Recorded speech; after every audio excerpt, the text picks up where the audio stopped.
טוב, אנחנו נמצאים בבוסתן הגליל, ככה נראה המקום. החלטנו לחקור מה לעזאזל המקום הזה. יאללה, נתראה בפנים. והנה אנחנו מתקרבים, מה זה יכול להיות? איזה מקום מדהים זה בוסתן הגליל.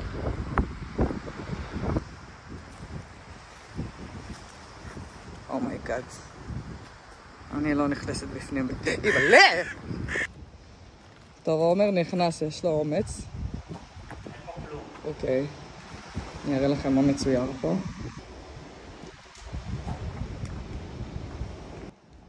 אזור הדמדומים. עומר? ככה זה נראה. איכס. מה זה לעזאזל הציור הזה? טוב, אני יוצאת, אני רוצה להראות לכם איך נראה בחוץ. ככה זה נראה בחוץ. זה המפחיד הזה. תודה רבה. תעשו כיף. יצאנו החוצה מחוץ לבניין וזה